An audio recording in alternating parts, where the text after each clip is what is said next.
This will be a day long remembered. Now I am the master. Welcome to another episode of Legends and Theories, and welcome to week 6 of the Arrowverse Weekly Review. This week I'll be going over in order Batwoman, Season 3, Episode 6, Legends of Tomorrow, Season 7, Episode 6, and The Flash, Season 8, Armageddon Part 1. So, let's go right into this with Batwoman.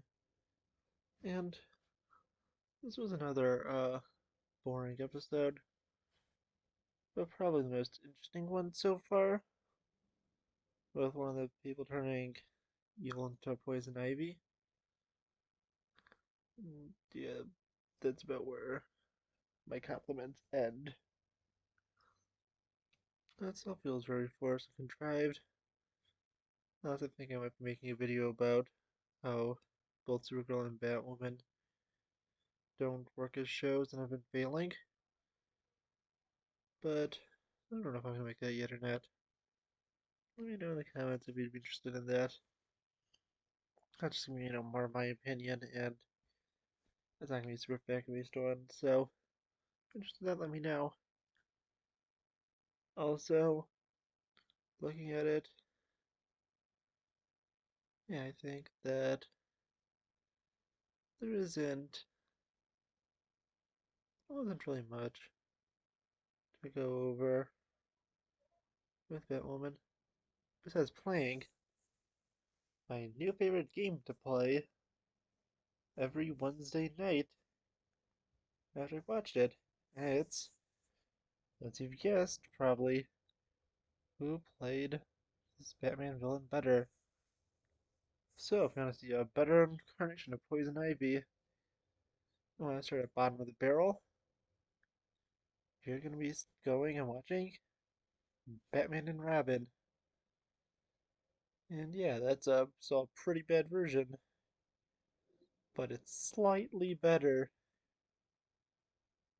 But, like the Mr. Freeze thing, it's not much better. I got some good stuff to recommend. You can go and watch Batman the Animated Series, like I have been. Review will be out once I finish that. But, completely unrelated, and that's just not out. But, Batman the Animated Series is a great Poison Ivy set of episodes. Her first one, which is the one I watched earlier, is really good. I definitely recommend it. And another great one is Arkham. And yeah, the Arkham franchise is great. And the last one I have to recommend is Gotham. Yeah, that's maybe not my all-time favorite, although I generally do love the Gotham ones a little more. Poison Ivy's still good on that. And yeah, definitely recommend it. Let's continue to Legends of Tomorrow. And sorry, there's a thing that pops up on the top for a viewer. I made this stream private. I don't know how. Someone got onto it. I made it unlisted, so maybe they got notifications on and just clicked on it. But that's odd, but I'll just go into this. So, Legends. Yeah, it was a fun episode. We saw a few different things in here, including, well, Bishop becoming redeemed once again and likely going to join the Legends. Gideon is most likely going to be the villain of this season, and it'll be the evil version of Gideon that, well, Bishop corrupted. And yeah, this is going to be interesting to see. I am very excited for the rest of the season. It's been pretty fun. We did get to see the Legends saving everyone at Chernobyl, and yeah, that's pretty interesting. I am excited to see how this continues. And yeah, I am pretty excited to see everything that happens with Legends. I think it was a fun episode. We also have some nice developments with, well, Nate and Zari's relationship as they're continuing. Nate will move into the totem with her, which may reduce the amount we're seeing him on the show. It probably will. So, in episodes that other Zari's in, we could expect that Nate generally will not be in those episodes, although he may come out from time to time to help with the mission. I don't know exactly how it's going to work, and unless they write off both Zaris, I don't think that he's going to be going anywhere. And yeah, it's pretty fun. I really did enjoy it. Had a good time watching. I wonder, what did you think? Did you like this one? Did you not like it? I personally like Legends, but I realize a lot of people don't. But let me know in the comments. But let's continue on to The Flash. And with The Flash, we started Armageddon.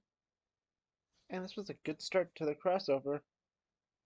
My only complaint is I think they used level up a few too many times in this. And that got to be a little annoying. But besides that, I had a good time. We had a pretty interesting set of villains in the Royal Flush Gang. And this is the third incarnation, I think. I think there was like a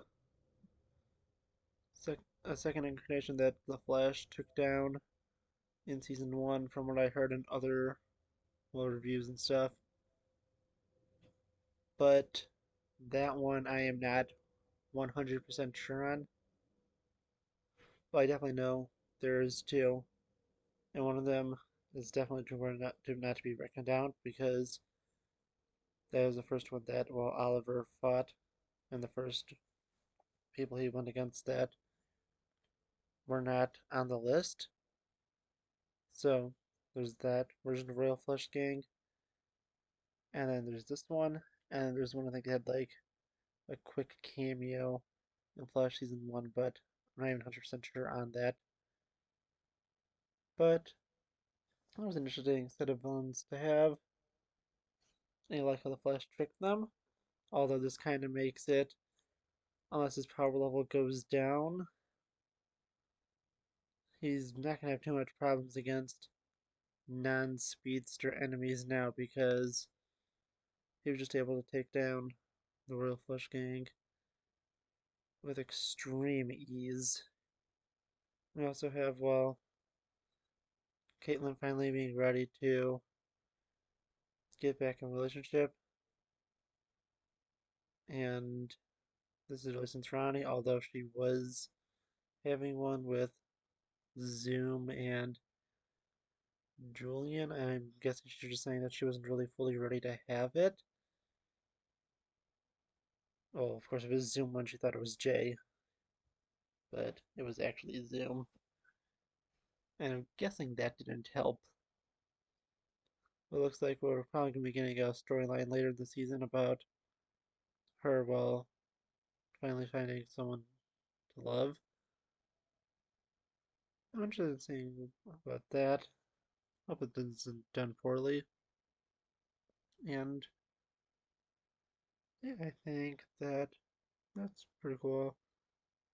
It was nice to see Ray in here, and another like minor thing I'd say is that Chester I think was being a little too annoying and kind of, surprising Ray with something, and kind of being disappointed that, well, Ray wasn't fully accepting of something that was just kind of thrown onto him. Yeah, I kind of sided with Ray there, although Ray is super nice and eventually came around and started a foundation in the honor of, well, Chester's father. And yeah, I was saying that I think it's well definitely Ray's character and Chester's. It's just I felt a little odd that they're trying to make kind of Ray feel guilty when I think Chester was partially at fault, but I understand both of them, and none of them was doing it out of bad intention. So I wanted to forgive. And Despero was also interesting. That was a nice fight. Despero looks pretty good, especially for TV. This isn't going to be Thanos level of CGI or anything, but it still looks good for what we could get. Yeah, I think that Despero has been an interesting villain, and I'm wondering why, he is being a little more heroic since he's a straight up villain in the comics and he's always been, I think, purely evil. I don't think I've ever seen a good incarnation of him, but it's still going to be interesting. There are a few things I want to kind of be answered, so even why the Flash should turn evil, potentially. My guess it's going to be Eobard Thawne framing him in the future, but I'm not 100% sure on that. But the one thing I'm wondering is, how is Damien Dark return as a villain since he was redeemed in Legends? So I'm guessing it has to be a past version of it, perhaps the one from Legends Season 2 when he was working with the Legion of Doom. I am interested in that, but I wonder what you think. Did you like Armageddon? I think it's a good startup. What about both Legends and Batwoman? What do you think about that? Let me know in the comments, and I'll see you all on the next episode of Legends and Theories. Thank you for watching this episode of Legends and Theories. Please subscribe, like the video, share the video, leave a comment, check out the video on screen, and may the Force be with you.